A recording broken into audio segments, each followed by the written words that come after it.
Estamos acá con Mariano Falconi, Diego Pérez Arenaza, somos jefes de imágenes del Instituto de Medicina Cardiovascular. Y bueno, vamos a hablar un poco de tomografía. Mariano, ¿de qué hablamos cuando hablamos de tomografía cardiovascular? La tomografía cardiovascular es una técnica muy completa que evalúa muchos aspectos de la patología cardiovascular, valga la redundancia. Es una multiplicidad de técnicas, no es una única técnica, es una técnica que nos permite, como vamos a ver, un poco evaluar sin contraste y con muy poca radiación la cantidad de calcio que hay en las coronarias, pero al mismo tiempo con el uso de contraste nos permite evaluar una infinidad de estructuras cardiovasculares que eran inaccesibles por otra técnica no invasiva como lo es hoy. Por ejemplo, la anatomía coronaria, de lo cual vamos a hablar mucho, pero no exclusivamente eso. Podemos evaluar perfectamente las válvulas, la función ventricular, la perfusión miocárdica, la patología congénita, las válvulas protésicas, el funcionamiento de las válvulas. Incluso podemos calcular volumen minuto cardíaco, fracción de eyección, con un estudio dinámico y funcional muy versátil. Es una técnica que tiene una gran cantidad de subtécnicas que, dependiendo de lo que querramos ver, nos permite evaluar con muchos software la patología específica que necesitamos definir. ¿Y para qué sirve y cómo se hace un score de calcio? El score de calcio es la técnica probablemente más sencilla de realizar. Para el paciente es extremadamente cómoda porque la adquisición dura escasos segundos. El paciente tiene una apnea menor a 5 segundos, con lo cual el tiempo entre que el paciente entra y sale del tomógrafo no excede el minuto o 2 minutos. Es una técnica que requiere simplemente una mínima dosis de radiación, no requiere preparación, no requiere premedicación, no se pone una vía, no se utiliza contraste y, como te comentaba, en un lapso de escasos segundos tenemos una información extremadamente valiosa porque nos permite definir si hay presencia de calcio en las estructuras cardiovasculares, no solo las arterias, que por supuesto es lo que más miramos, pero también en las válvulas. Y esto es muy importante porque la presencia de calcio ya nos habla de la presencia de enfermedad aterosclerótica, muchas veces subclínica, que no la podemos identificar por otro método. Y es un estudio extremadamente sensible, muy pequeña cantidad de calcio ya lo detectamos y además altamente reproducible porque cualquier operador con un poco de experiencia puede identificar blanco sobre negro la presencia de calcio. Con lo cual, una técnica tan reproducible, tan rápida, hace que realmente sea muy práctica al momento de establecer el diagnóstico. Por supuesto que hay pacientes que tienen enfermedad subclínica y aún no tienen calcio, son aquellos que tienen fundamentalmente placa blanda, así que la ausencia de calcio no nos descarta enfermedad, pero la presencia de calcio nos habla que el proceso aterosclerótico ya comenzó y cuanto más calcio hay en las coronarias, peor es el pronóstico. Esto ya está demostrado en muchísimos trabajos, que la presencia de calcio es un factor pronóstico muy importante que muchas veces cambia la indicación de comenzar o no con tratamientos preventivos como las estatinas, y a mayor cantidad de calcio, mayor probabilidad de tener enfermedad significativa desde el punto de vista angiográfico. No lo usamos solamente en coronarias.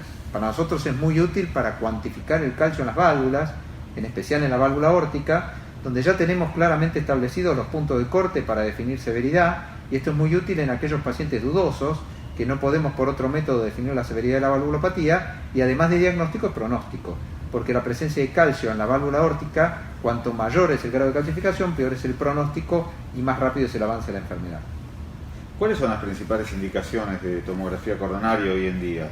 La tomografía coronaria probablemente fue el primer método, el más atractivo y el que nos llevó a comenzar con el tema, porque nos permite descartar con una altísima sensibilidad la presencia de enfermedad coronaria.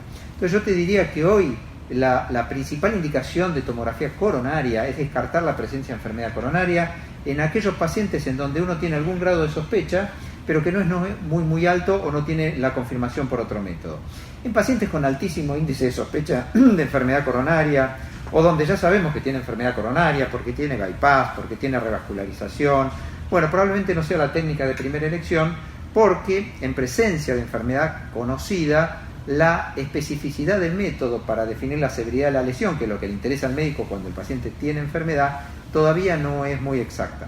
Pero para descartar enfermedad en pacientes de bajo o intermedio riesgo es precisamente la indicación, porque es muy sensible para detectar placa blanda, cuando usamos, por supuesto, contraste, y nos permite con una tomografía normal prácticamente descartar la enfermedad. Tanto es así que ya hay muchos trabajos que nos dicen que en pacientes con sospecha de enfermedad sería ideal comenzar con una angiotomografía y no con un test de apremio, porque el test de apremio muchas veces puede ser normal aún en presencia de enfermedad.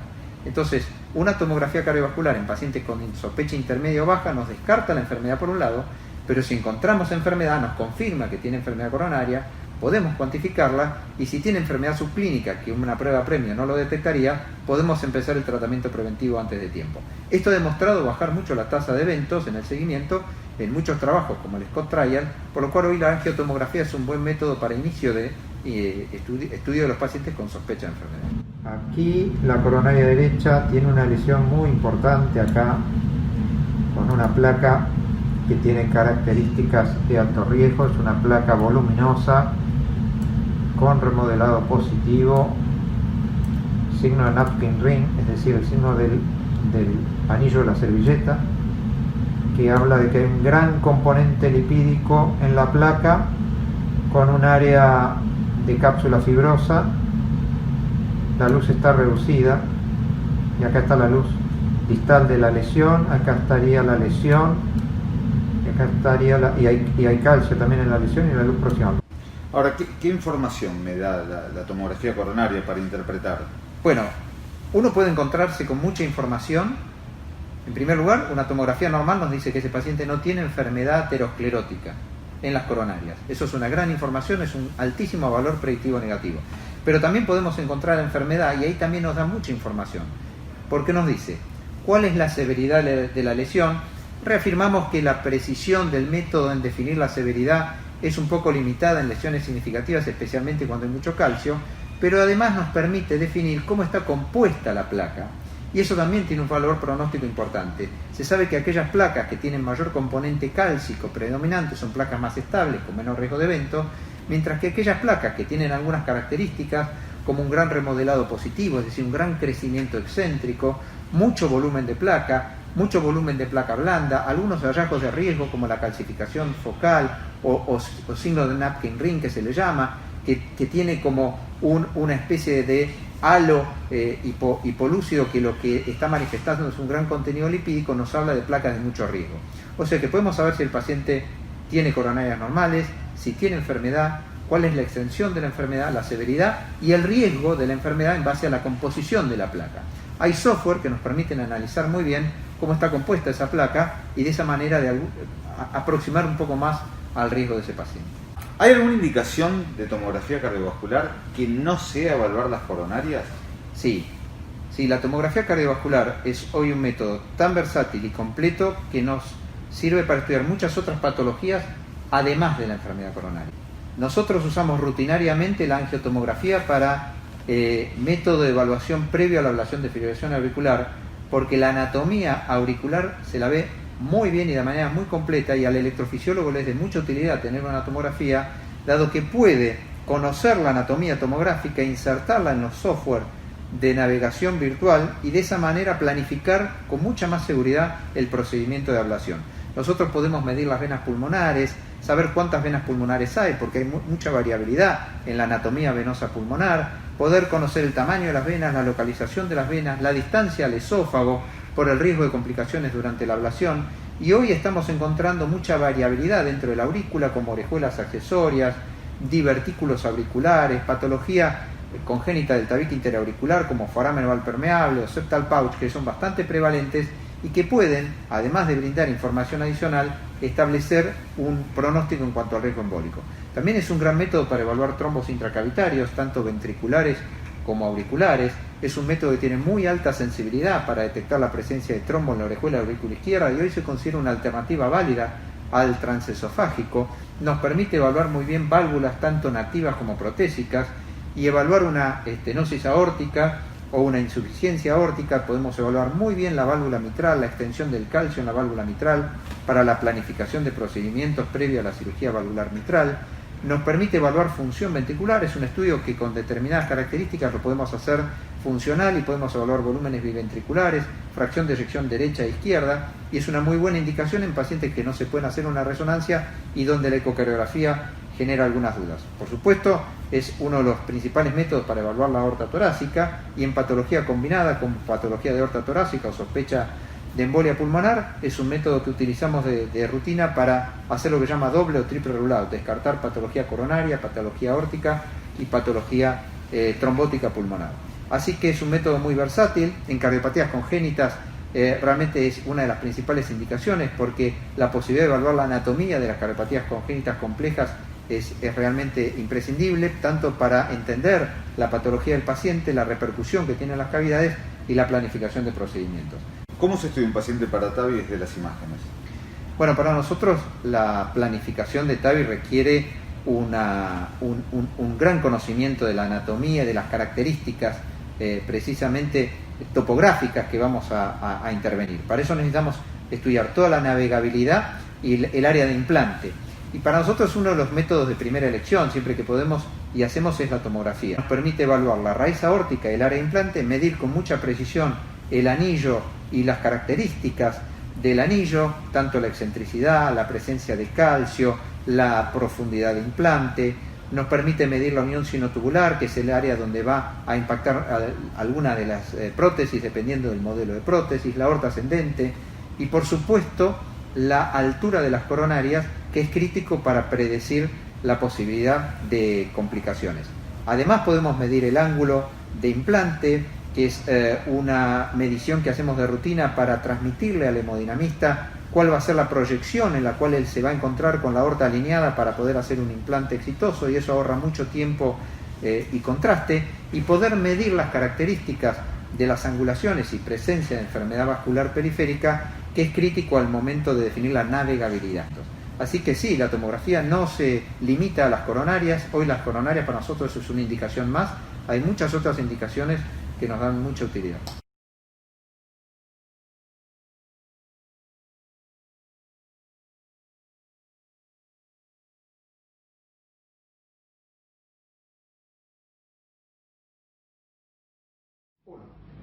Bueno, estamos acá con el doctor Diego Pérez de Arenaza, yo soy el doctor Mariano Falconi, y ambos estamos a cargo de la sección de imágenes del servicio de cardiología de nuestro hospital, y vamos a conversar un poco de resonancia cardíaca. Diego, comentanos un poco. Resonancia cardíaca es un estudio difícil, es accesible, es fácil de hacer en el hospital italiano. ¿Cómo lo ves? No, mira, es un estudio que hacemos todos los días, es práctica habitual en nuestra institución y está cada vez más popularizado en todos los centros del mundo y de acá de la Argentina. Vos fijate que es un estudio, acá estamos viendo cómo se hace un estudio en un paciente habitual. Hoy en día tenemos equipos que son muy amigables para los pacientes, fíjate estos salones muy luminosos, muy amigables, el paciente se apuesta en la camilla, le colocamos los electrodos, son estudios gatillados, en donde vamos a tener que sincronizar con la actividad eléctrica, y le colocamos las antenas y le introducimos al paciente dentro del resonador y empezamos a obtener las imágenes. Es un estudio que realmente lo usamos todos los días y sobre todo en pacientes con disfunción articular y neuropatía, ¿no? Pero bueno. ¿Y cuáles dirías vos que son las principales contraindicaciones en una resonancia? Bueno, las principales contraindicaciones son pacientes claustrofóbicos, es un pequeño grupo de pacientes, 2 a 5%. En general, los pacientes, como ves, estos salones son bien tolerados, pero en ese grupo de pacientes podemos hacer estudios con sedación. Lo utilizamos mucho en la población pediátrica, que hacemos estudios con sedación, en el hospital hacemos mucho de eso. Y después están pacientes con disfunción renal, que no le vamos a inyectar gadolinio, pero hoy tenemos técnicas de mapeo que nos permite de alguna manera suplantar el gadolinio con estas técnicas de mapeo, T1 y T2 mapping. Y tenemos pacientes que tienen implantes, desfibriladores, marcapasos o algunas viejas válvulas mecánicas que no se pueden resonar, pero en general cada vez más los implantes son amigables con la resonancia. Hay una pregunta recurrente de la gente, que es si lo hace un técnico o un médico el estudio. Bueno, mira, nosotros en el hospital italiano tenemos una escuela de multimagen, donde formamos médicos en todo lo que es la multimagen, eco, resonancia, tomografía y cámara gamma. Y nosotros lo hacemos con médicos que están junto con el técnico para poder asistirlo y poder optimizar los protocolos de adquisición de los pacientes. eso es muy importante en las congénitas, fundamental, los pacientes que tienen más complejidad, como pacientes con valvulopatías, y en pacientes que tienen indicaciones muy puntuales, con protocolos muy sencillos, esos pacientes hay veces que los hace el técnico, sobre todo en pacientes internados en horarios donde haya más disponibilidad del resonador, ¿no? ¿Y cuáles diríamos que son las principales indicaciones hoy de resonancia cardíaca? Mira, las principales indicaciones están en relación con el paciente que tiene disfunción ventricular, sistólica, ahí indicamos la resonancia, o pacientes que uno sospecha una miocardiopatía, es la principal indicación de la resonancia cardíaca. Obviamente, muchas veces esa miocardiopatía se manifiesta a través de arritmias, entonces los pacientes con arritmias es una indicación frecuente porque queremos descartar displasia o entender por qué ese paciente tiene una arritmia, que puede ser por una miocardiopatía hipertrófica no diagnosticada. Entonces, esos grupos de pacientes son los pacientes que más utilizamos, o pacientes con infarto de miocardio previo, que es también otra indicación frecuente. ¿Podemos ver algunos casos? Sí, mira, te voy a mostrar una serie de casos que tenemos acá, para un poco ilustrar lo que veníamos hablando. Mira, por un lado, una indicación bastante frecuente es los pacientes con amiloidosis cardíaca. Vos fijate esta paciente que tiene espesores aumentados, muy importantes, de manera difusa, y vos fíjate el gadolinio es un gadolinio subendocárdico, todo ese realce blanco, brillante, con anulación del pulso sanguíneo, eso es muy característico de la amiloidosis, compromete las aurículas, compromete el ventrículo derecho, es un gadolinio que afecta todo el ventrículo. Y cuando vemos a las secuencias de T1 mapping o T2 mapping, las secuencias de mapeo nos permiten, sin gadolinio, antes de la inyección del gadolinio, ver qué está pasando en el músculo cardíaco. Pues fíjate, hacemos un ROI y la señal normal es 950 milisegundos, lo cuantificamos en milisegundos. Esta paciente tiene 1180. Más de 1160 es muy específico para amiloidosis cardíaca. Vos fijate que acá tiene 1235. Esto es súper específico para amiloidosis cardíaca con más del 95%. Lo que podemos calcular es el T1 mapping antes y después de inyectar el gadolinio y cuantificar el total de infiltración amiloide en el miocardio. En este caso, el 60% de la masa del miocardio es tejido amiloide en esta paciente, y es una paciente que tiene un compromiso muy severo, no solamente por la disfunción ventricular, sino por el grado de compromiso que tiene este miocardio. Voy a mostrar, otra indicación bastante frecuente es para la evaluación de las miocardiopatías. ¿Por qué? Porque las miocardiopatías es muy importante determinar la cantidad de realce cardíaco-gadolinio. Vos fijate, es una miocardiopatía predominio septal, tiene un claro SAM, fíjate cómo se lleva la valva anterior, un nivel de insuficiencia mitral asociado, cómo acelera el flujo en el tracto de salida del ventrículo izquierdo, esa hipertrofia predominio septal, y se acompaña de fibrosis. Esta fibrosis puede ser gatillo de arritmia ventricular, por eso es muy importante cuantificar esa fibrosis porque se asocia con mal pronóstico. Y vemos que no tiene edema, es una fibrosis crónica, y hay un incremento pequeño de la señal en las imágenes de T1 mapping que nos hablan de que hay una fibrosis a ese nivel. O sea que esto es una indicación muy frecuente, ¿no? Las miocardiopatías hipertróficas. Te quiero mostrar otro paciente, es un paciente con otra miocardiopatía hipertrófica, pero este paciente tiene algunas particularidades. Este es un paciente que tiene una hipertrofia, vos fíjate que es bastante simétrica, no está muy incrementado los espesores, tiene un realce muy tenue, que puede sugerirnos algún grado de fibrosis, pero no es del todo concluyente, y aplicamos las técnicas de mapeo. Y al aplicar las técnicas de mapeo, lo que estamos viendo es que la señal de esa técnica de mapeo se va muy baja, contrario a lo que uno ve en la fibrosis. Lo que nos sugiere es que hay una infiltración por lípidos. Baja la señal cuando hay infiltración por lípidos, por ejemplo en la enfermedad de Fabry. En la enfermedad de Fabry es muy característico, como hay infiltración por lípidos, que caiga la señal. Entonces, este es un paciente, podés ver, con enfermedad de Fabry. También, porque es importante, pedirle en pacientes con miocardiopatia hipertrófica, porque nos ayuda a entender qué está pasando con el paciente. Esta paciente, fíjate, tiene una miocardiopatía hipertrófica, una obstrucción bien característica del tracto de salida, con un SAM. Esta mujer había tenido una fibrilación auricular, y había tenido un episodio de dolor precordial, inflamación enzimática, no quedaba claro qué estaba pasando. Y vos fíjate que tiene una zona de hipoquinesia inferolateral muy pequeña, pero mucho gadolinio, y con gadolinio transmural con obstrucción microvascular. Eso no es tan característico de una neuropatía hipertrófica. Este gadolinio que vemos en tal heterogéneo puede ser una neuropatía hipertrófica, pero ese gadolinio transmural focal no es tan característico. Entonces, aplicamos todo lo que se llama las técnicas de caracterización tisular en la resonancia. Fíjate que se ve la hipoquinesia claramente. Vemos que esa hipoquinesia se asocia con una pequeña área de edema. Cuando vemos las secuencias de T2 mapping para caracterizar ese edema, vamos a hacer un ROI. Acordate que más de 56 milisegundos, eso es lo que nosotros usamos en nuestra práctica, se asocia con edema. Vos fíjate que acá a ver cuándo nos va a dar 70 milisegundos, o sea que claramente esto es edema. Fíjate que el miocardio que está sano no tiene edema, 47 milisegundos, o sea que podemos diagnosticar si hay edema agudo o no, o sea es un proceso agudo. Vemos las secuencias de T1 mapping y también está incrementada la señal, 1300 milisegundos, acá hay un proceso agudo.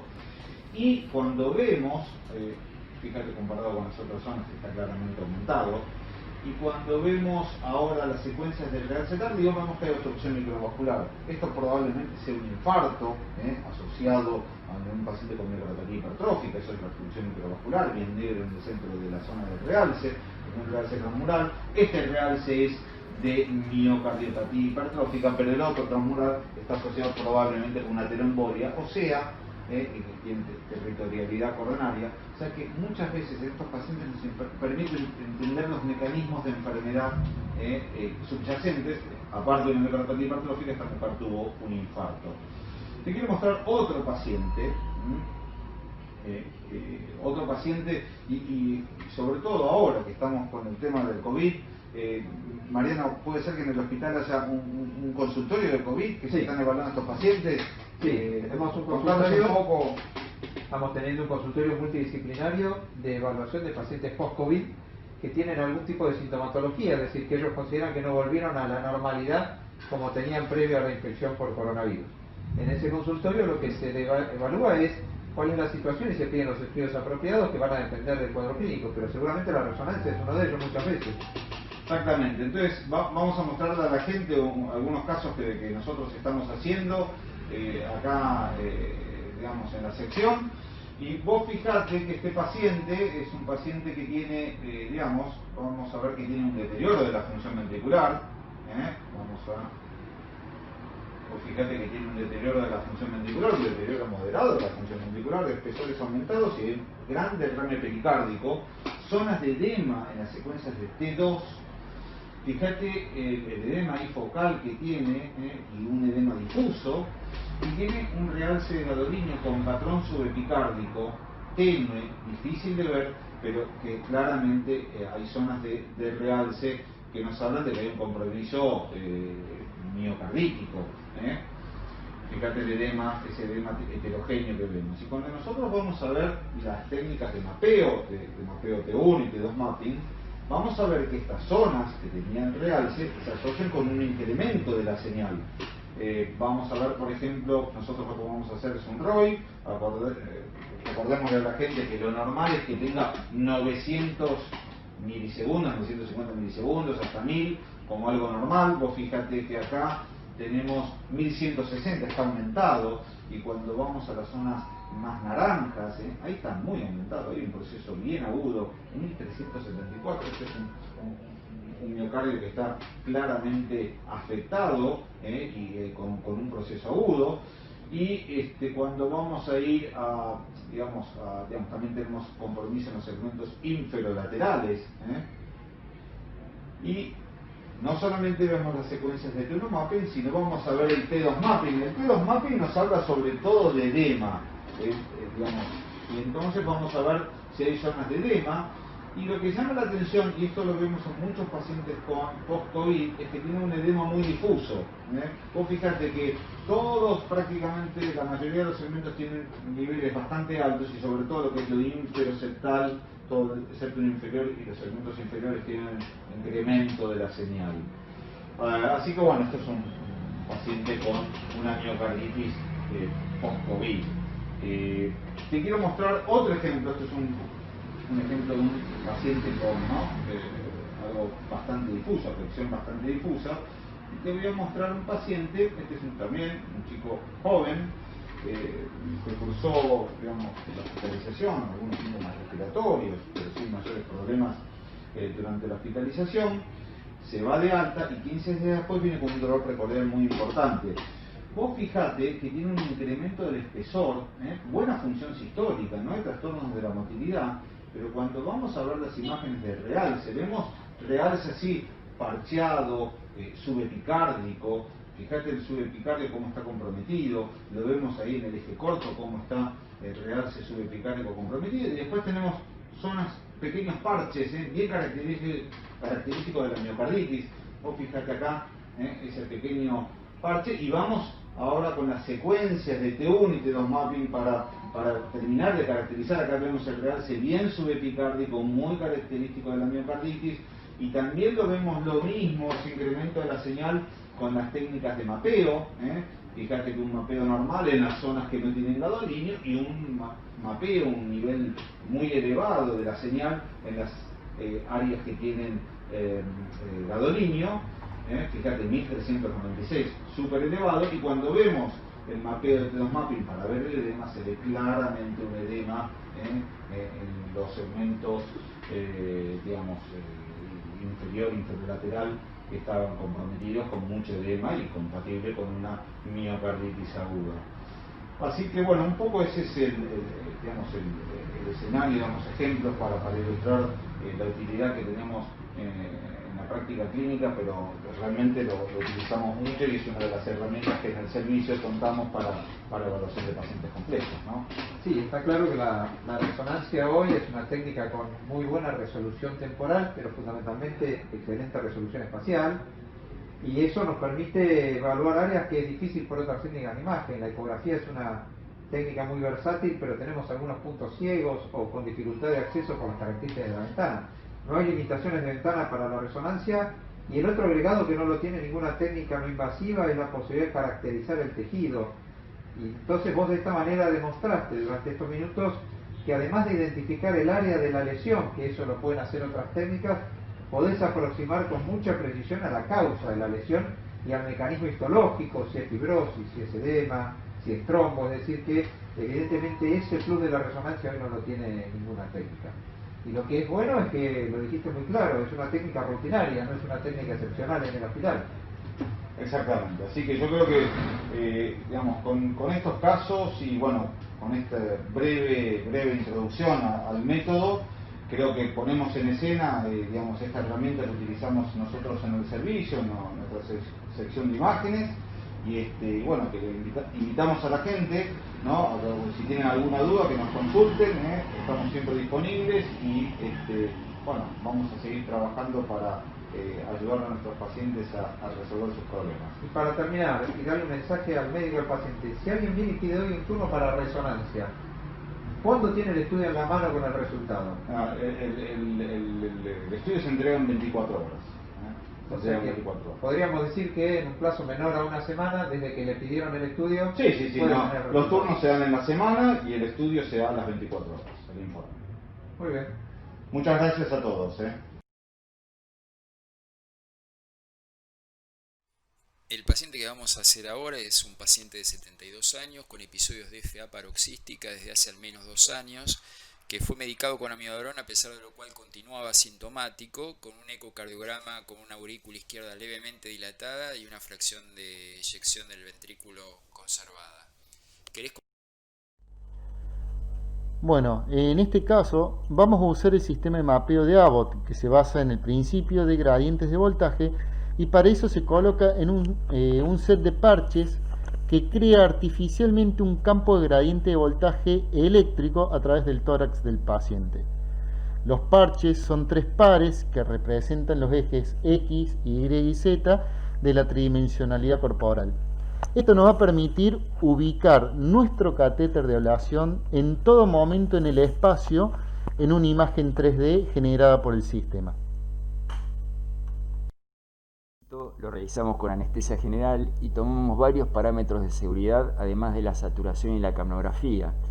la presión arterial invasiva, el termómetro intraesofágico que nos sirve para conocer la temperatura del esófago durante las aplicaciones en la pared posterior de la aurícula izquierda.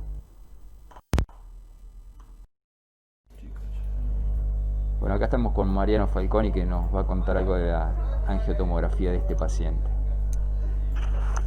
Bueno, nosotros la angiotomografía la hacemos prácticamente en forma rutinaria para las ablaciones. Es una angiotomografía con contraste gatillada, que tiene un protocolo un poco diferente a la angiotomografía coronaria y más sencillo porque no requiere de preparación, no requiere de beta bloqueo y sale bien aunque el paciente tenga fibrilación auricular, o sea que la regularidad del ritmo no afecta porque las estructuras que estamos evaluando son grandes, como las venas pulmonares y demás. Lo que más nos interesa mirar acá es la disposición de las venas pulmonares en relación a la aurícula izquierda y al esófago, dado que hay bastante variabilidad en la anatomía venosa pulmonar.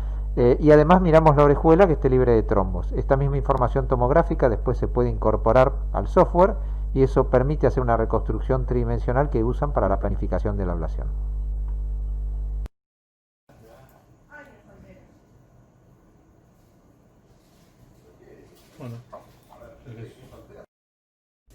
Y acá estamos viendo ya la reconstrucción completa por el software. Vemos que tiene en este caso 4 venas pulmonares. En verde estamos viendo el esófago, eso es muy importante para ver la relación de las venas con el esófago, y la orejuela, que en este caso tiene una morfología de ala de pollo con distribución posterior.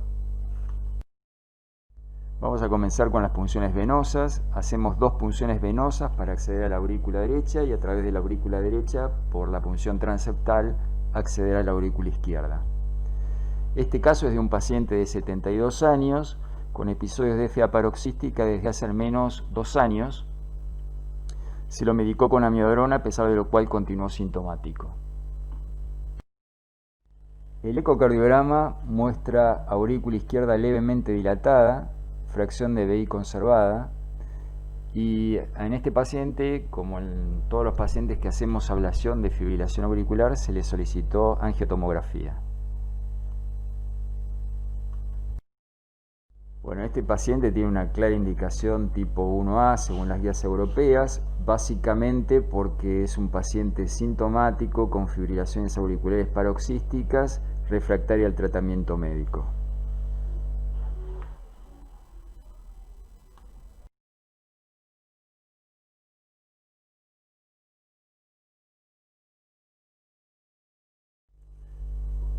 Acá vemos la cuerda que hemos subido hasta la vena cava superior y nos va a servir para deslizar la vaina para la punción transeptal. Vamos a hacer el armado del set de punción transeptal. De izquierda a derecha tenemos el dilatador, la vaina y la aguja. El dilatador y la vaina se arman como un elemento solo. Y también es importante tener en cuenta el purgado de la aguja. Sí, es muy importante que no queden burbujas de aire porque podrían embolizar el labio izquierdo.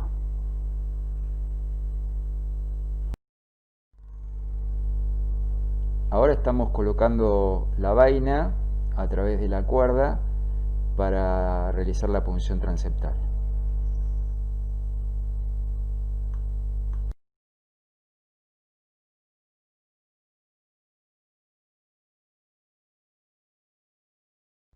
Acá podemos ver que la vaina ha llegado hasta la vena cava superior a través de la cuerda larga que habíamos colocado para tal fin.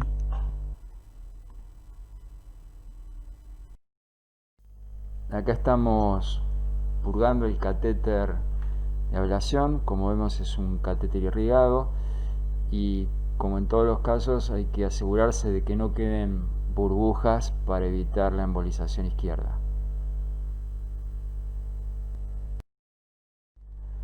Desde hace varios años usamos estos catéteres irrigados y con sensores de contacto que nos aseguran una mayor tasa de éxito.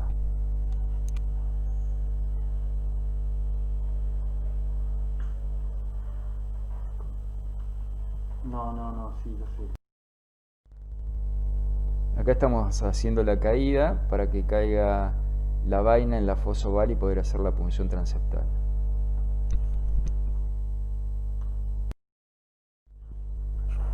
Acá estamos iniciando la punción transeptal, estamos viendo un eco transesofágico en posición bicavo. A la derecha tenemos la cava superior, la imagen de cava superior. A la izquierda estaría proyectando la cava inferior, y estamos viendo cómo la aguja de punción está haciendo tenting, o sea, tienda sobre la porción delgada del septum, que es el sitio ideal de punción.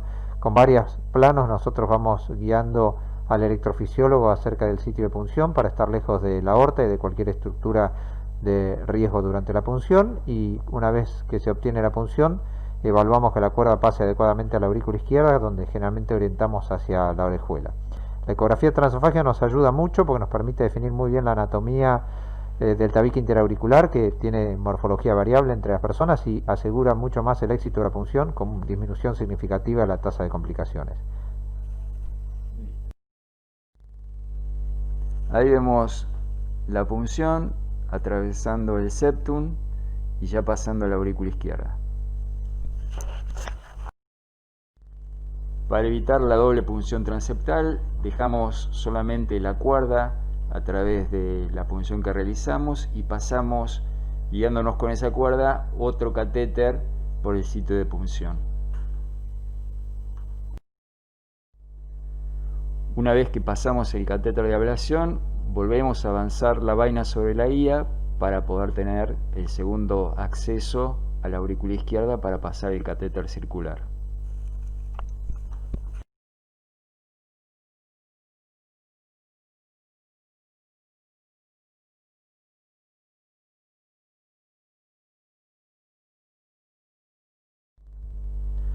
Bueno, aquí podemos ver que hemos empezado con la reconstrucción tridimensional de la aurícula izquierda. Hacia la izquierda estamos viendo la imagen a medida que se va formando, y hacia la derecha estamos viendo la tomografía que hemos reconstruido la aurícula izquierda a partir del proceso de imagen que se hizo anteriormente. Se van tomando puntos y se va usando la tomografía como guía para poder identificar las estructuras vasculares. Podemos ver que tiene 4 venas pulmonares, 2 a cada lado. Podemos identificar la orejuela. En este momento el catéter está metido en la vena pulmonar inferior izquierda. Al mismo tiempo que vamos creando la anatomía y usando la tomografía como guía, vamos haciendo un mapa de voltaje. Los catéteres tienen la característica de poder medir el voltaje del tejido, y de acuerdo a los parámetros que nosotros seteamos, le decimos al software que de tanto a tanto voltaje el tejido es sano, y de tanto a tanto voltaje el tejido no es sano. Acá podemos ver cómo el catéter circular está navegando ahora las estructuras vasculares del lado derecho de la aurícula izquierda. Estamos pudiendo identificar ya 2 venas del lado izquierdo. Hemos identificado la vena pulmonar superior derecha. Estamos juntando puntos por la cara posterior de la aurícula izquierda, y al mismo tiempo que juntamos puntos y vamos logrando cada vez más definición, también estamos juntando más puntos que nos ayudan a identificar el voltaje de la aurícula. Ahí podemos ver cómo el catéter circular se metió bien profundo dentro de la vena pulmonar superior derecha. Ahí se le está dando un poco de volumen para que tenga una buena correlación anatómica. Mientras tanto, el ingeniero de Abbott nos va cambiando un poco la perspectiva para ayudarnos digamos, a identificar las estructuras vasculares. Abajo podemos ver el polígrafo, vemos los registros endocavitarios, vemos los potenciales de la aurícula.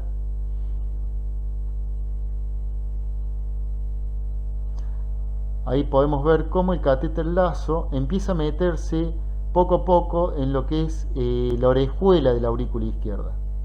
Podemos ver la diferencia en los potenciales endocavitarios, que son de un voltaje mucho mayor que, por ejemplo, en el ostium de las venas.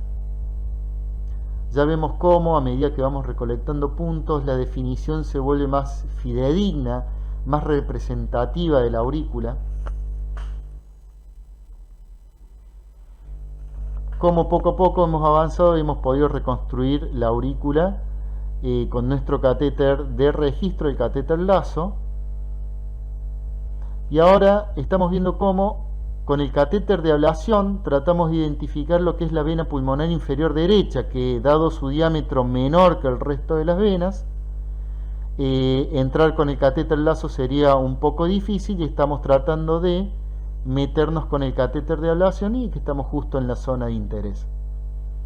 Al mismo tiempo, este catéter también va haciendo mapa de voltaje para ayudarnos a diferenciar estructura sana de estructura que por ahí puede tener una variabilidad mayor de voltaje.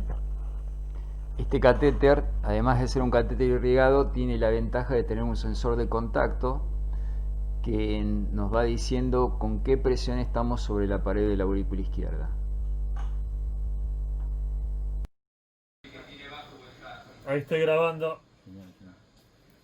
Hay bajo potencial, Buen contacto, bajo potencial. No es que la vas a perforar, pero la puedes lastimar. Yo una vez perforé una aurícula con un catéter de estos, son medios lanzas. Así que... Y que las venas tengan tanto color es porque Sí. En realidad no están teniendo color. todavía la entrada.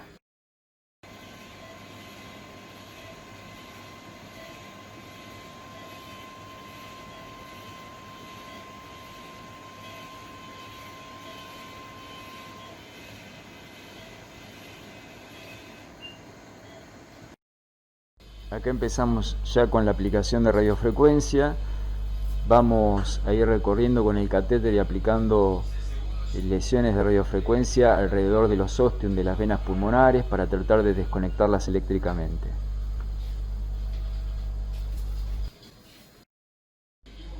Lo interesante que tienen estos sistemas es que nos permiten dejar una marca en cada lugar donde hemos aplicado la radiofrecuencia para no repetir aplicaciones en el mismo lugar y poder ir recorriendo y estar seguro de que aplicamos en todos los lugares. En cada aplicación nos aseguramos de tener un buen apoyo del catéter para aplicar, ver que la fuerza de contacto sea óptima, ni muy baja ni muy alta, y vamos entonces, como dije antes, recorriendo toda la circunferencia de las venas pulmonares.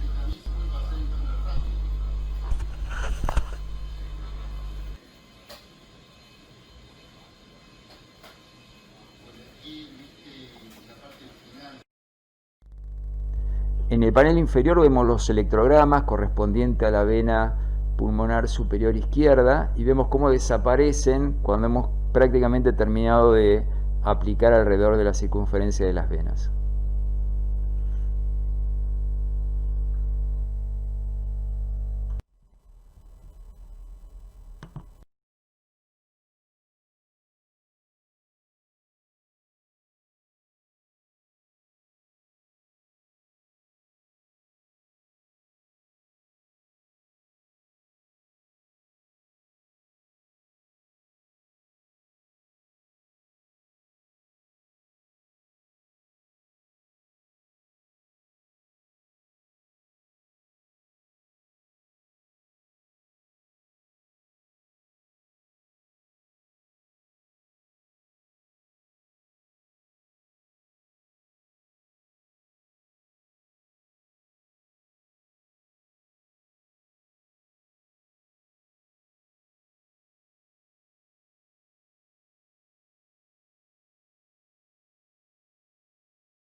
Acá ya terminamos de aislar las 4 venas y creamos un nuevo mapa de voltaje donde se ve en gris las venas, que quiere decir que ya no tienen actividad eléctrica.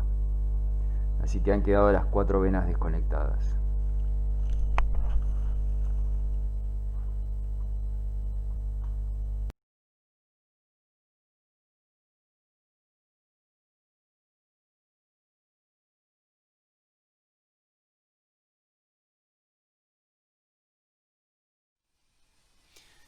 Acá hacemos un punto en 8 para evitar el sangrado y al paciente lo vamos a dejar anticoagulado al menos por 3 meses y luego, de acuerdo al chat-bus del paciente, decidimos si continuamos o no con la anticoagulación.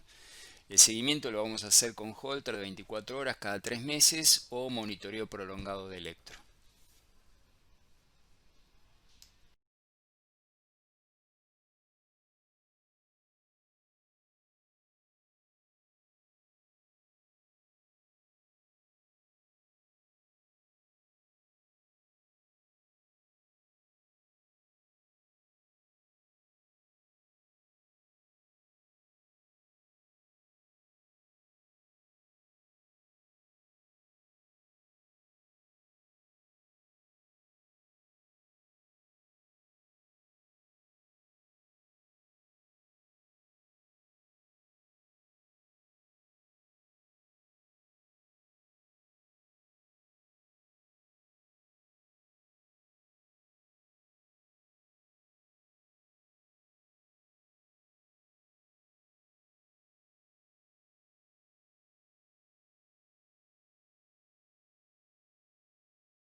Hola Santi, ¿y ahora con qué paciente seguimos? Mira, Gustavo, tenemos un paciente con extrasístoles ventriculares, tiene 70 años, viene con palpitaciones sintomáticas hace un tiempo, estuvo en tratamiento con drogas antiarrítmicas, pero la verdad que no tuvo efecto y cuando estuvo con betabloqueantes no los toleraba. Así que me parece que es un buen candidato para que le hagamos la ablación. Bueno, vamos viendo los estudios. Bueno, Gustavo, mira, este es el electro que está con bigeminia ventricular. Las extrasístoles me parece que son de ventrículo derecho. Tiene D1 positivo, discordancia entre D2 y D3. D3 es más negativo. Y la realidad es que la transición es a partir de B3, por lo cual me parece que puede estar en una zona de banda moderadora o paraisiana. Y en el Holter lo que se ve es que tiene 42% de extrasístoles ventriculares. Estas son constantes durante todo el día, por lo cual es muy probable que esté haciendo un poco de cardiomiopatía mediada por extrasístoles ventriculares. Sí, en el Holter también se ven extrasístoles ventriculares agrupadas, salvas de taquicardia ventricular no sostenida, y ese también es un criterio de riesgo para desarrollar taquimiocardiopatía. Muchas veces cuando son asintomáticas también es un criterio. Cuando los complejos son más anchos tiene mayor predisposición a desarrollar taquimiocardiopatía, o sea que tiene varios marcadores de riesgo este paciente.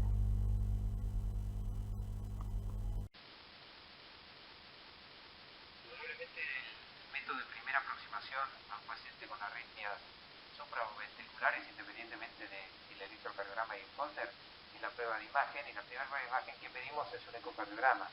El ecocardiograma nos resulta muy útil porque nos permite evaluar las cavidades, el tamaño, la función de ambos ventrículos, la presencia o no de valvulopatías, la presencia de una miocardiopatía subyacente no sospechada, ya sea isquémico-necrótica o de otro origen, como miocardiopatías hipertróficas, la dilatación auricular, la presencia de regurgitaciones valvulares y alguna otra condición como daño pericárdico.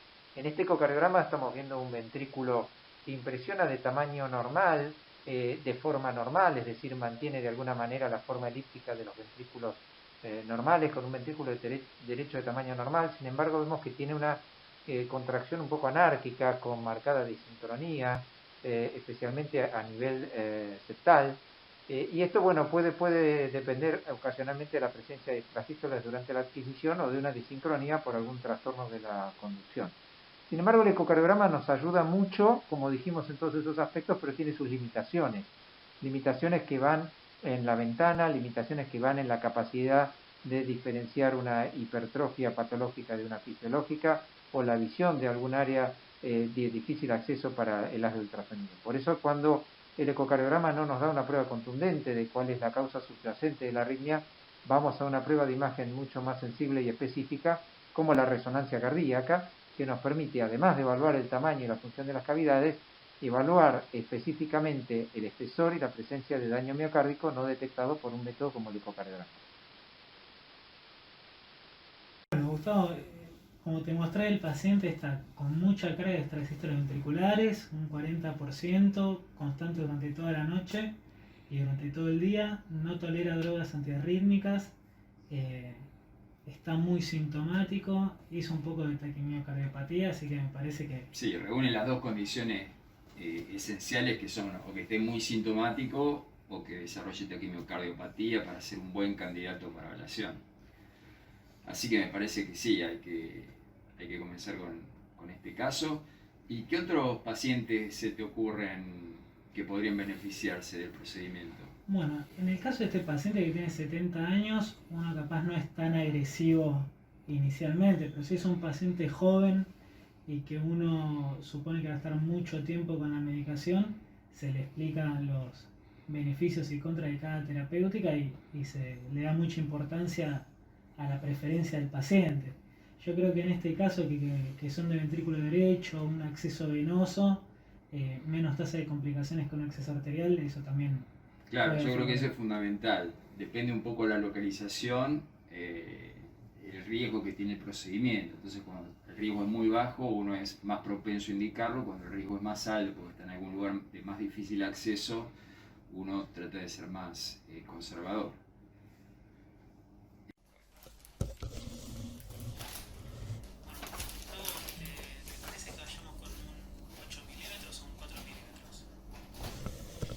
Yo creo que con un 4 milímetros vamos a estar bien, porque vamos a buscar puntualmente el lugar donde se está originando el extrasístole y creo que con una curva estándar estaríamos bien porque parece septal baja.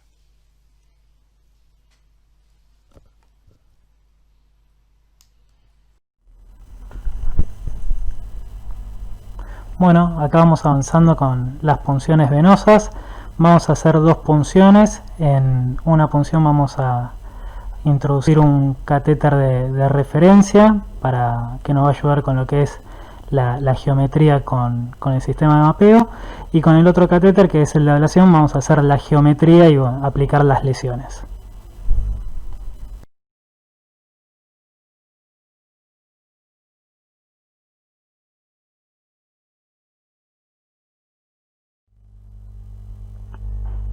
Bueno, ahora vemos el electro actual del paciente, y lo cual es muy bueno. Tiene muchas extrasístoles ventriculares, una alta densidad de extrasístoles, con lo cual va a ser un poco más fácil de mapear.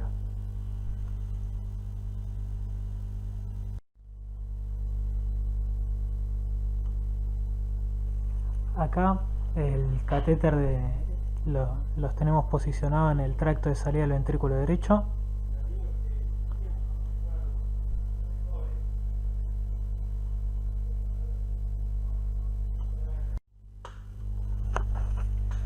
Bueno, acá estamos reconstruyendo lo que es la anatomía del corazón.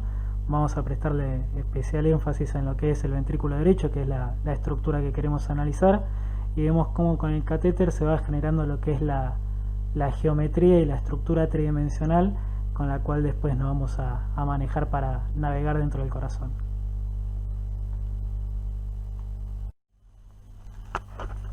Bueno, con el catéter de ablación lo que podemos ver es que son estos electrogramas que se ven verde y naranja, nos va a aportar información dependiendo de dónde esté colocado el catéter, la relación temporal con el latido en el electrocardiograma de 12 derivaciones. Con esa información vamos generando un mapa de activación que va dando un gradiente de colores.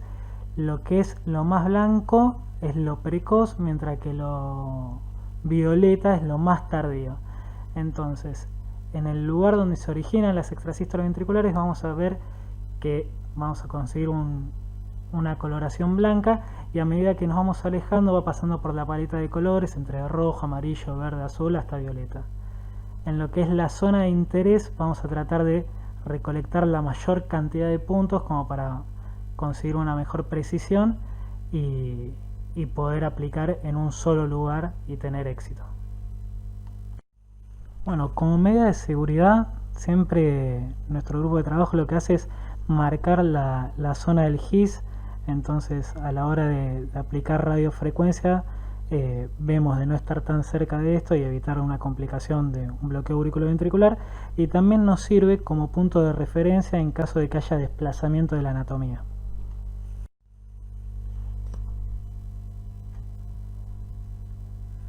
Bueno, una vez que terminamos de hacer la geometría y el mapa de activación, comenzamos con lo que es la aplicación de radiofrecuencia, y si pueden ver cómo desaparecen las extrasístoles ventriculares que en un principio había alta densidad y ahora no se ve ninguna.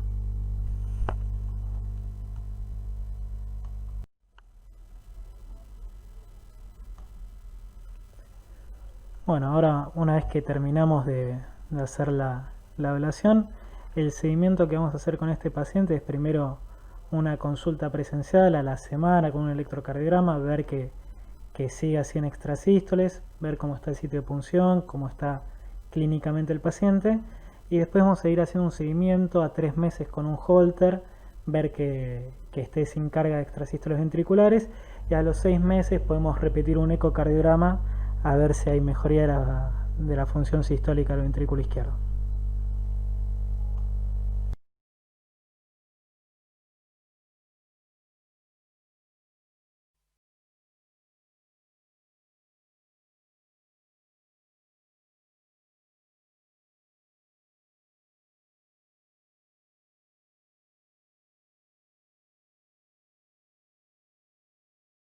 Recibimos una paciente de 30 años de edad quien refiere disnea progresiva de 3 meses de evolución, la cual empeoró progresivamente, llegando hasta presentar disnea a mínimos esfuerzos, asociados a episodios presincopales al hacer esfuerzo.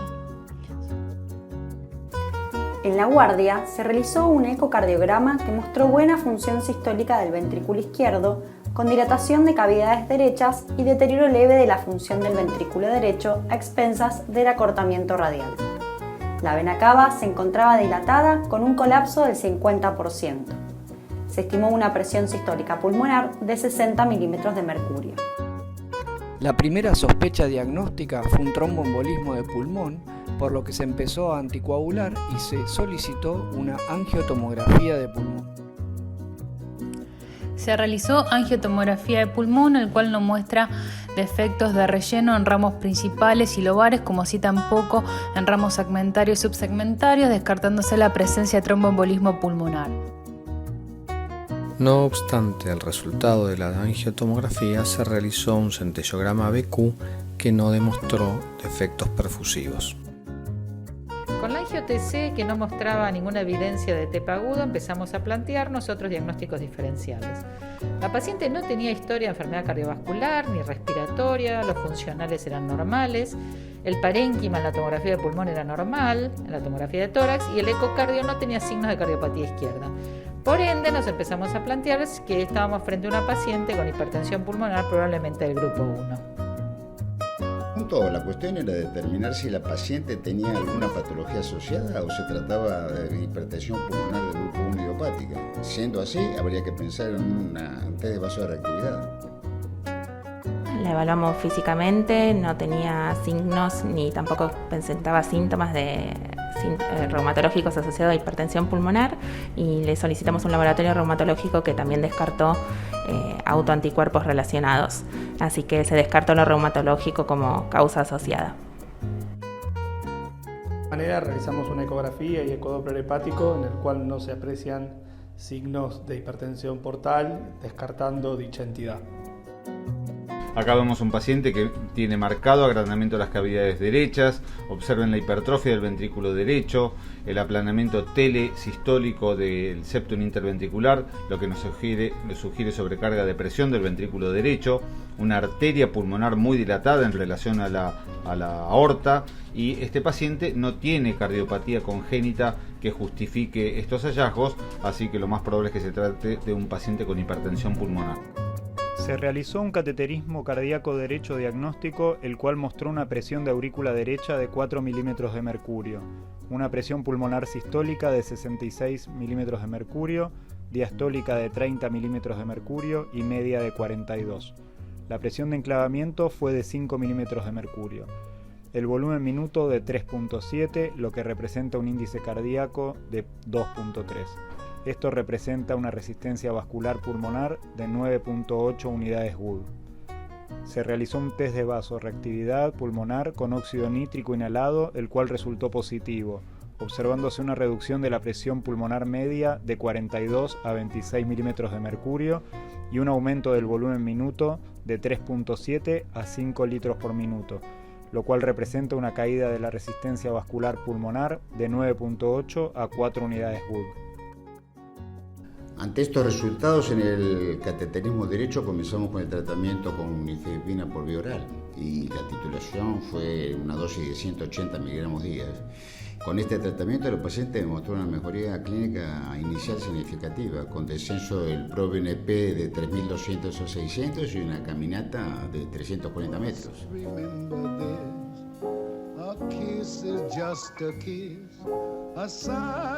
Sin embargo, a los 3 meses nuestra paciente continuaba con disnea en clase 3, con un test de la marcha que solo había caminado 330 metros, recordemos que es una paciente muy joven, y su ProBNP seguía elevadísimo en 1200. Por eso, tras un nuevo ecocardiograma que mostraba nuevamente, seguía con su hipertensión pulmonar, decidimos hacerle una reevaluación hemodinámica, es decir, un nuevo cateterismo. En esta paciente se realiza un nuevo cateterismo derecho diagnóstico, el cual mostró una presión de aurícula derecha de 6 milímetros de mercurio, una presión pulmonar sistólica de 72, diastólica de 30 y media de 44. La presión de enclavamiento fue de 7 milímetros, el volumen minuto de 3.5, esto representa un índice cardíaco de 1.8, y una resistencia vascular pulmonar de 10 unidades Wood. Se realizó un test de vasorreactividad pulmonar con óxido nítrico inhalado, el cual en esta oportunidad fue negativo. Se perdió la vasorreactividad observada en el primer estudio. Claramente la paciente perdió la vasorreactividad. Es por esto que decidimos comenzar con tratamiento específico. En este caso, la pregunta es con qué esquema comenzar. ¿En qué estrato de riesgo se encuentra la paciente? En este momento la paciente se encuentra en un estrato de riesgo intermedio con alguna variable en el rojo del semáforo, y si somos ortodoxos y nos adherimos a las guías de práctica clínica, debemos compensar con una upfront therapy, es decir, con 2 drogas, un inhibidor de la fosfodiesterasa y una antieldotelina simultáneamente. Sí, lo que planteas es cierto, pero yo tengo mis dudas. Si miramos tanto el registro francés como el alemán, incluso los pacientes que alcanzan bajo riesgo tienen una mortalidad o necesidad de trasplante a 5 años mayor al 20%. En una paciente joven, mi horizonte temporal es mucho mayor que 5 años. Este año se presentaron 2 trabajos, uno francés y otro italiano, que incluyeron pacientes en clase funcional 3 y 4, los cuales recibieron triple terapia de inicio con un prostanoide parenteral. En el italiano, todos los pacientes estaban en alto riesgo y tras una media de 2 años de seguimiento, el 80% se encontraba en bajo riesgo y uno solo permanecía en riesgo elevado. Mientras que el estudio francés, el cual incluyó 85 pacientes de alto riesgo, mostró una sobrevida a 10 años del 90%, muy superior a los controles históricos e incluso a pacientes de la misma cohorte que tenían un riesgo basal mucho menor. Bueno, después de discutir mucho este caso, lo hemos llevado a Ateneo y decidimos, después de hablar con la paciente, por supuesto, comenzar con una upfront con triple esquema con prostaglandina parenteral.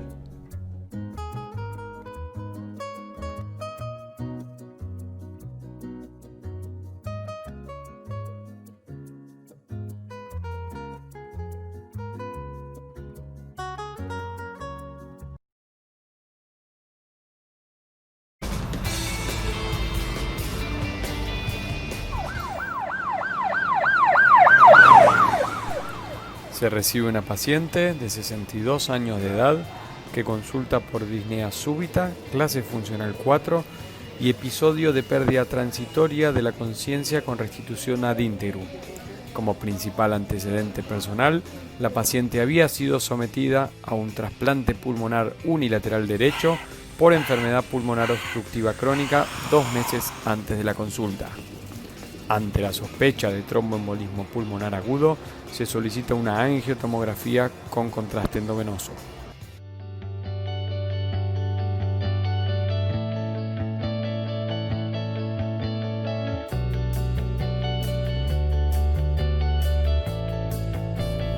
En esta angiotomografía de tórax se observa tromboembolismo pulmonar agudo en pulmón unitrasplantado, ya que observamos en el ramo arterial lobar derecho un defecto de relleno central intraluminal distal a la sutura del vaso arterial. El trombo es agudo, ya que presenta ángulo agudo con la pared del vaso y un leve aumento del calibre del mismo. También afecta ramos arteriales segmentarios más pequeños del lóbulo superior e inferior del pulmón homolateral. La relación BD-BI es mayor a 1, lo cual implica sobrecarga del ventrículo derecho. Se observa además reflujo hacia la vena cava inferior, otro signo indirecto de sobrecarga del ventrículo derecho. En resumen, se trata de un TEP agudo. La paciente inicia anticoagulación con heparina sódica y es trasladada a unidad de cuidados intensivos cardiológicos para su tratamiento. Entre los parámetros de laboratorio se destaca aumento de troponina cardíaca ultrasensible y de péptido natriurético cerebral, al igual que KPTT prolongado.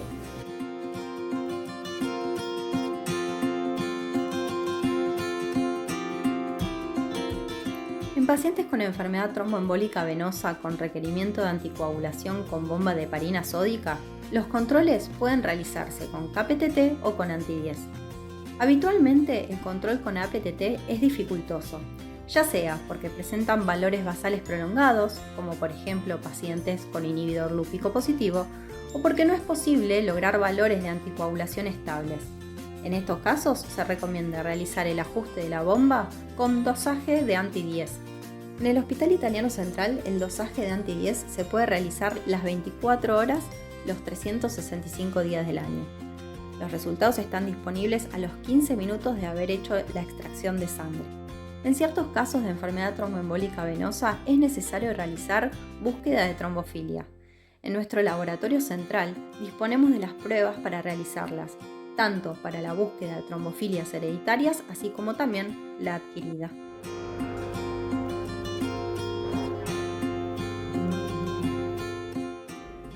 Al ingreso a unidad coronaria, la paciente se encontraba con taquipnea de saturación y altos requerimientos de oxígeno, sin compromiso hemodinámico. Se hizo un ecocardiograma que mostró dilatación de cavidades derechas con deterioro de la función sistólica. Con estos hallazgos se la clasificó a la paciente como de moderado a alto riesgo, es decir, una paciente con compromiso de ventrículo derecho y sin afectación hemodinámica. Hay que destacar que esta paciente tuvo una embolia de pulmón en el pulmón trasplantado. Estamos ante una paciente con un TEP de moderado a alto riesgo, pero sin compromiso hemodinámico, por lo cual no tiene una indicación absoluta de trombolíticos y tiene nada menos que un trasplante pulmonar reciente. Sin embargo, a pesar del tratamiento con heparina, no termina de mejorar, permanece taquicárdica y desaturando y con dilatación de las cavidades derechas. En estos pacientes la mortalidad puede llegar hasta el 15%, lo que nos da una pauta que también algo más deberíamos hacer. Es por eso que el uso de trombolíticos locales nos ofrece una reducción de la poscarga del ventrículo derecho utilizando 1/3 o menos de la dosis de trombolíticos, lo cual reduce el riesgo de sangrado significativamente.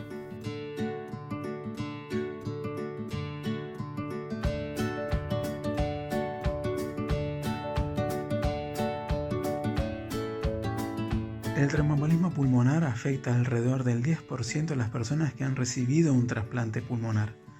En este caso en particular, si bien el TEP es unilateral, se comporta como un TEP bilateral porque el pulmón nativo se encuentra virtualmente desfuncionalizado. El equipo de trasplante pulmonar del Hospital Italiano de Buenos Aires realizó el primer trasplante pulmonar de la Argentina.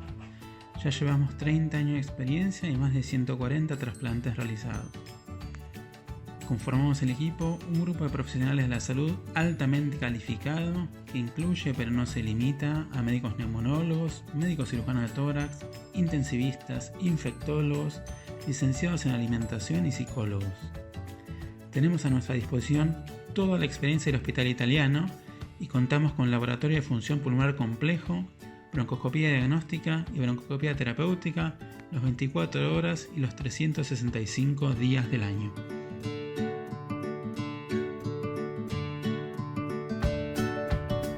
En caso de inestabilidad hemodinámica, a pesar del uso de drogas, se puede considerar el tratamiento con soporte circulatorio.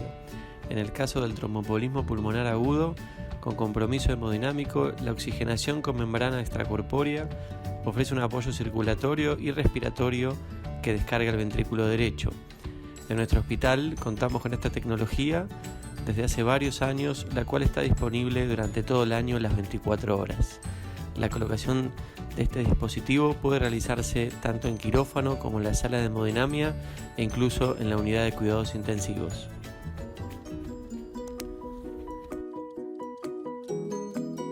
Se discute el caso en el servicio de cardiología junto con los servicios intervinientes y se decide el tratamiento con trombolíticos dirigidos por catéteres a nivel de la arteria pulmonar derecha.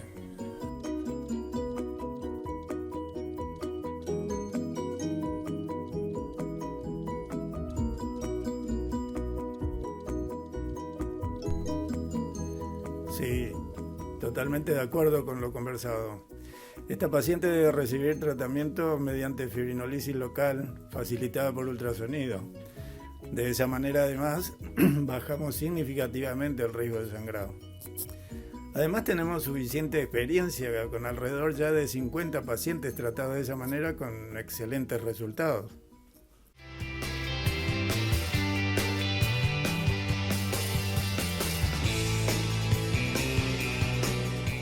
La paciente es trasladada a la sala de hemodinamia y el procedimiento se realiza con anestesia local a través de una punción venosa guiada por ecografía.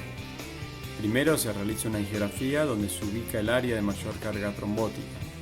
Después se avanza el sistema de trombolíticos dirigidos por catéteres colocándolo en la zona de mayor carga trombótica y se inicia la infusión.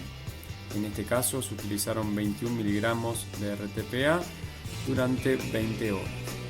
La paciente evolucionó favorablemente con franca mejoría de los requerimientos de oxígeno y disminución de la frecuencia cardíaca y respiratoria. A su vez, se observó una caída significativa de la presión pulmonar, con mejoría también en el ecocardiograma de la dilatación y disfunción ventricular derecha.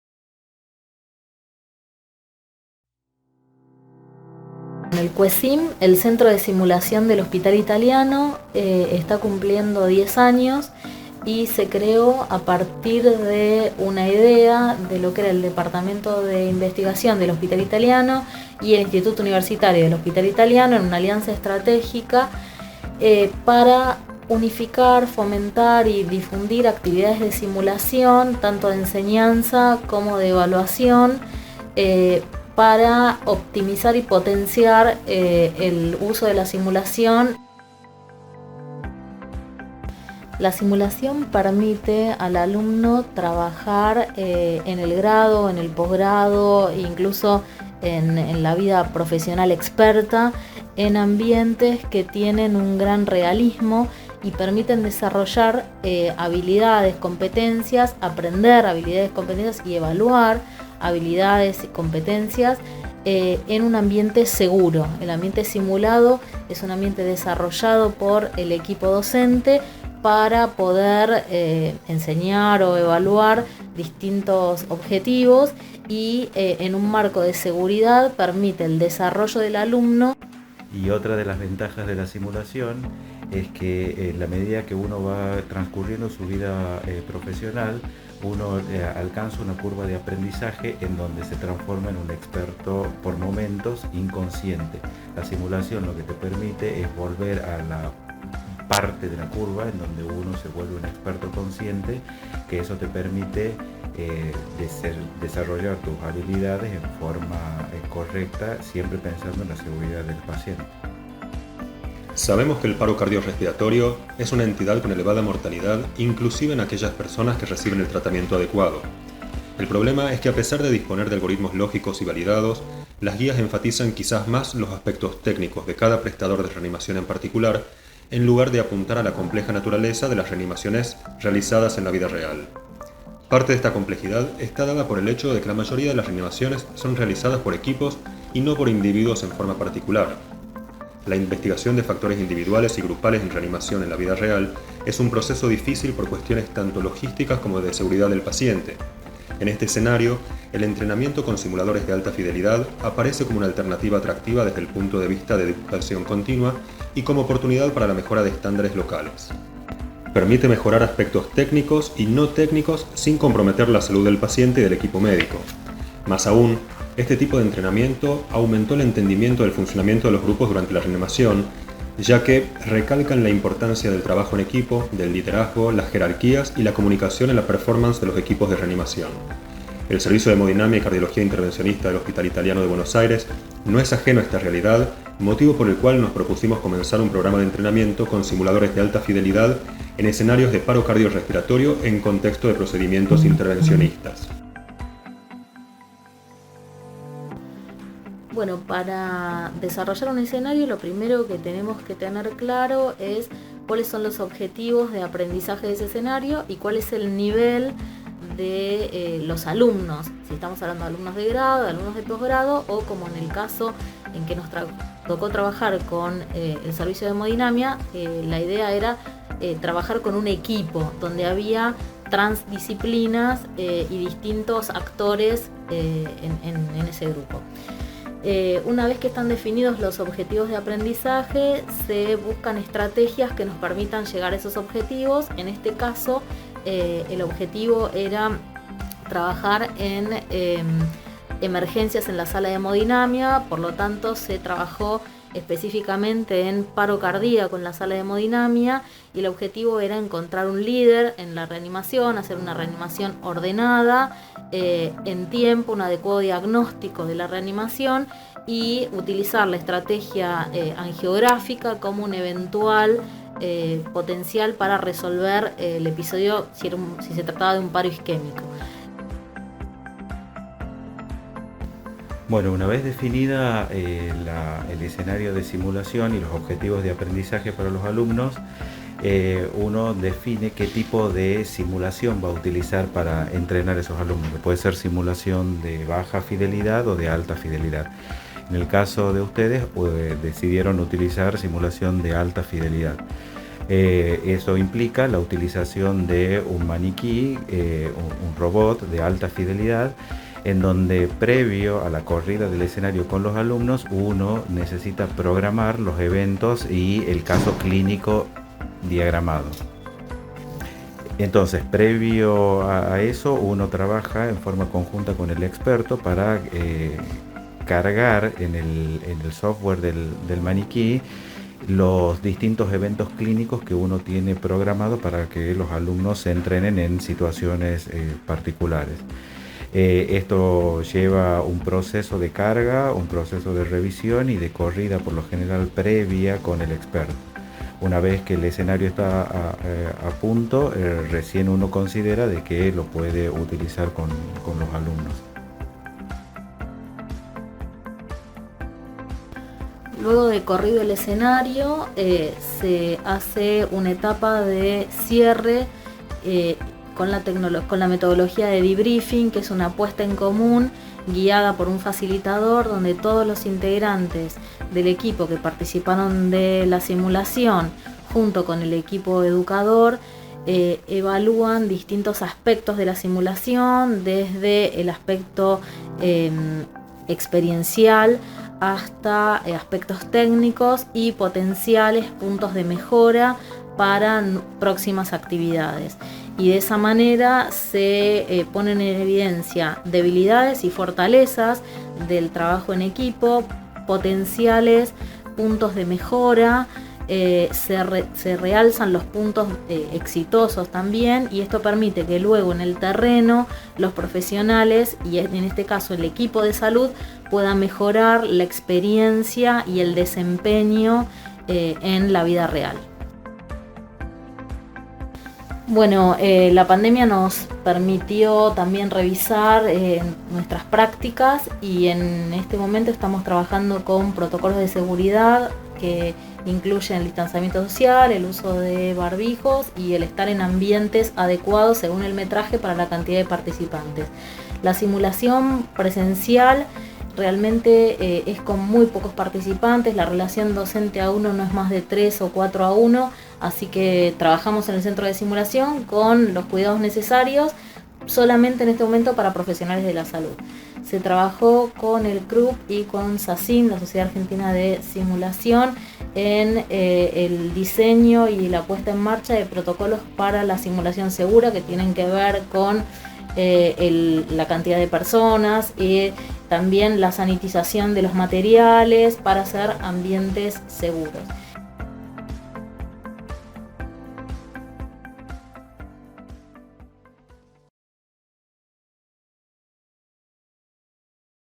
Hola a todos, bienvenidos. Yo soy Florencia Parceriza, soy médica de planta de la sección de imágenes del Servicio de Cardiología del Hospital Italiano.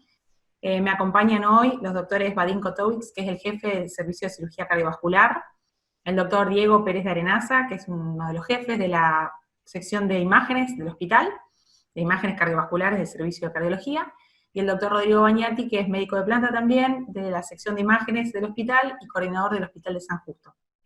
La idea en este pequeño módulo es compartir con ustedes la experiencia de un paciente que recientemente vimos con endocardititis infecciosa y cómo fue su manejo.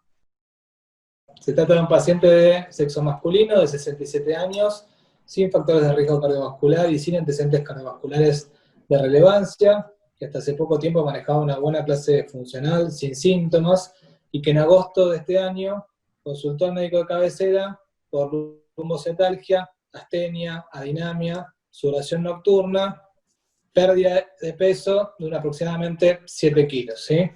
Obviamente se lo empezó a estudiar en el laboratorio ambulatorio. Lo que llamó la atención fue que tenía anemia y una eritrosedimentación elevada, por lo cual se procedió a estudiarlo con apantomografía, que no mostró cambios significativos, y se hizo una endoscopía tanto alta como baja, que fueron normales. Entonces, ante la presencia de un cuadro clínico significativo y la ausencia de hallazgos, se procedió a internarlo para estudiar el síndrome de impregnación. Bueno, al ingreso tenemos esta radiografía de tórax que están viendo, la tensión arterial de la 110/60, la frecuencia cardíaca de 100 latidos por minuto, saturaba adecuadamente, tenía leves signos de insuficiencia cardíaca, además un sexto en los niveles inferiores, un soplo sistólico mitral que sí era llamativo, en el laboratorio la anemia que ya habíamos descrito, glóbulos blancos algo elevados, ¿sí? Plaquetas elevadas probablemente como reactante de fase aguda, una eritrosedimentación claramente elevada, igual que una proteína C reactiva y la procalcitonina. El electrocardiograma de ingreso no tenía cambios realmente significativos, más allá de una taquicardia sinusal. Por supuesto, en el contexto del cuadro clínico se procedió a hacer hemocultivos, que resultaron siendo positivos, 4 de 4, para un Streptococcus anginosus, Sensilas Estraxona, por lo cual se empezó tratamiento antibiótico y se indicó un ecocardiograma en principio transtorácico. No sé, Flor, si querés describir las imágenes del transtorácico. Sí, en este estudio inicial que se hizo al ingreso, se ve en la primera imagen, en el borde superior izquierdo, un eje largo parasternal con buena función ventricular, y claramente ya se puede observar en la válvula mitral una imagen muy móvil, de gran tamaño. En primera instancia parecía estar comprometiendo solamente la válvula posterior. En la imagen del costado, en la cual se observa una vista apical de 5 cámaras, ya se puede observar esa misma imagen, que llegaron a medirle 2.1 centímetros por este medio, además del engrosamiento de la valva anterior. En la imagen de abajo a la izquierda se observa con zoom, esto mismo que estoy describiendo, la gran movilidad de la imagen adherida en la cara auricular, principalmente de la valva posterior mitral, y el engrosamiento de la valva anterior. En la última imagen se puede observar con el Doppler color un jet de gran cuantía, que inicialmente se informó como de grado moderado a severo. Continuando con esto, y en contexto de todo este cuadro clínico, se le solicitó al paciente James internado un ecocardiograma transesofágico, en el cual se pudo constatar las imágenes previamente valoradas en el eco transtorácico, con una gran imagen móvil en la válvula posterior, comprometiendo más que nada los festones P2 y P3, que está más que nada en la cara auricular, pero con gran movimiento que protruye hacia las dos cavidades, y la valva anterior también muy engrosada con imágenes móviles asociadas. De nuevo, se cuantificó el grado de la insuficiencia mitral, que se determinó finalmente como de grado severo. Muy bien, bueno, hasta entonces el paciente, obviamente el diagnóstico más probable era endocarditis, se encontraba afebril, tenía muy buena respuesta a los diuréticos, estaba sin insuficiencia cardíaca. Sin embargo, presentó un cuadro de confusión y una paresia transitoria del miembro superior derecho, por lo cual se solicitó una resonancia magnética del cerebro, que evidenció un pequeño infarto agudo a nivel córtico cerebroso izquierdo, y una lesión vascular secular córtico subcortical parietal derecha. Luego se hizo una tomografía del cerebro sin contraste, en la que se evidenció un infarto secular de parietal derecho, pero sin signos de sangrado. Hasta acá tenemos un paciente que tiene un diagnóstico altamente probable de endocarditis, que dijimos está sin fiebre, que tuvo una buena respuesta al balance negativo, que está con tratamiento antibiótico, y la pregunta, Flores, con ¿cuál crees vos que tendría que ser la conducta? Quizás dos preguntas en una. ¿Cuál es la conducta y qué te parece que suman las imágenes, en este caso el eco que tenemos hasta ahora, a la decisión de la conducta? Bueno, en este caso en particular, el paciente, como vos mencionaste, ingresó con insuficiencia cardíaca, pero un cuadro leve, con lo cual inicialmente no es que tiene una indicación formal de una cirugía de urgencia. De todas maneras, sumado al cuadro de insuficiencia cardíaca que ya presentaba, están las imágenes que nos muestran dos vegetaciones por lo menos en la válvula mitral, tanto en la válvula anterior como en la posterior, de gran tamaño y de gran motilidad. Son todos parámetros que hacen pensar en el gran riesgo embolígeno de este paciente. Tenemos que recordar que por sí sola la vegetación no es indicación quirúrgica, no solo el tamaño, pero sumando factores tales como la localización, que en la mitral es la de mayor riesgo embolígeno, con el tamaño, que 2 centímetros es un tamaño muy grande para una vegetación del lado izquierdo. Pensemos que la indicación el tamaño de más de 10 milímetros ya sería una indicación para cirugía, y la gran movilidad, todo esto hace pensar que el tratamiento a elección es la cirugía, siempre y cuando no haya una contraindicación mayor. Perfecto, y este paciente nos ayudó porque hizo un foco neurológico, pero la pregunta es, cuando tenemos estas vegetaciones con ese aspecto o esa potencialidad embolígena tan alta, ¿tenemos que buscar sistemáticamente embolia? Sí, en el hospital sobre todo se hace a todos los pacientes tomografía de cerebro para descartar, no resonancia a todos, sí tomografía, pero sí vale aclarar que el solo hecho de encontrar embolia en el sistema nervioso central con focos isquémicos no contraindica la cirugía. Que por el contrario, se vio que en todos los pacientes que se retrasaba la indicación quirúrgica por lesiones embólicas, digamos, no de una cuantía severa, les iba peor. Entonces, siempre tener en cuenta eso, pero sí que si los pacientes tienen cuadros hemorrágicos a nivel cerebral, sí está indicada la demora de la cirugía en por lo menos 30 días, salvo que sean cuadros muy pequeños, de hemorragias muy puntuales. Porque a esos pacientes, obviamente después Vadim lo podrá, digamos, contar, pero a esos pacientes les va peor al entrar en bomba cuando tienen un cuadro hemorrágico a nivel central, ¿no? Perfecto. Y aprovechando un poco la presencia de Diego, me gustaría preguntarte, ¿qué te parece a vos que agregan las otras técnicas, ¿no? La tomografía cardíaca, quizás la resonancia y principalmente el PET, en la evaluación particularmente de este paciente, del compromiso cardíaco y también del compromiso extracardíaco? Sí, mira, la tomografía sobre todo va a ayudar a evaluar complicaciones perianillo, ¿no? Por ejemplo, un absceso o un pseudoneurisma o alguna fístula. Ahí es particularmente útil la tomografía. No es tan buena, con una sensibilidad mucho menor comparado con el eco transesofágico, inclusive transtorácico, para la detección de las vegetaciones, porque son imágenes muy móviles, muy pequeñas, sobre todo la movilidad limitan la capacidad diagnóstica de la tomografía. Y con respecto al PET, el PET en válvulas nativas, la verdad que está muy, digamos, es muy cuestionado. Hay trabajos en investigación al respecto, sobre todo el rol del PET con FDG está sobre todo en las válvulas protésicas, donde claramente mejoran los criterios de Duke modificados, sobre todo porque alrededor de una válvula protésica hay una gran captación, sobre todo en el anillo de prótesis, y nos permite mejorar muchísimo, con una gran sensibilidad y especificidad del diagnóstico. En válvulas nativas, si bien la sensibilidad es muy baja del PET, es muy específica, o sea que en algunos pacientes puede ayudar. Perfecto, bueno, como bien explicó Flor, si bien el paciente no tenía criterios clínicos de intervención, tenía una clara indicación por las imágenes y por eso se decidió la conducta quirúrgica. Y entonces nos gustaría preguntarle a Vadim, digamos, que nos cuente cuál fue el hallazgo en la cirugía, qué abordaje se hizo, cuáles fueron los resultados. Bueno, muchas gracias a todos.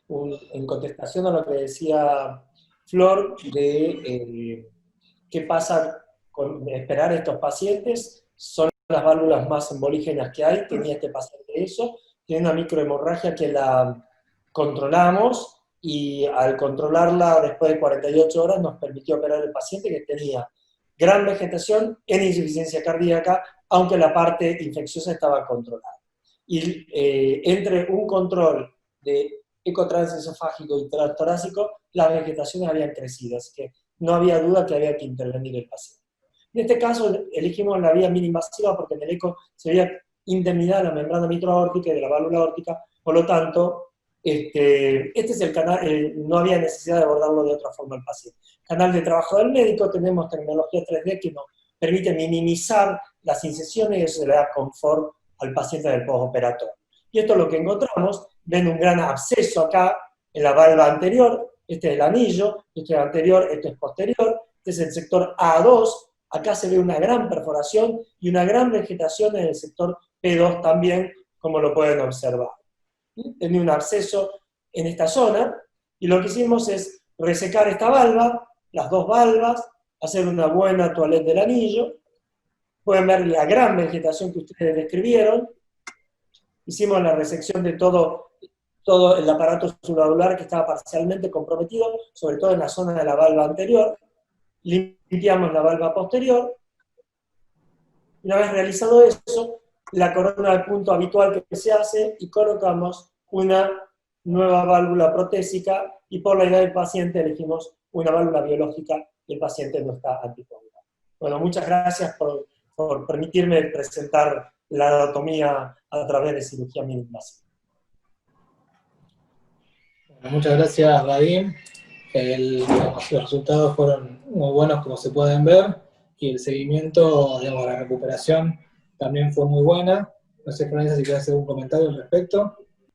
Es un caso que nos pareció bastante significativo, alegórico, y si bien no es nada llamativo, es bueno para demostrar lo que nosotros hacemos día a día, la importancia de remarcar el trabajo en equipo multidisciplinario, en el cual también trabajaron neurólogos y los clínicos, para poder llegar a un diagnóstico certero y un tratamiento efectivo. Así que bueno, muchas gracias. Gracias a todos. Muchas gracias por la presentación.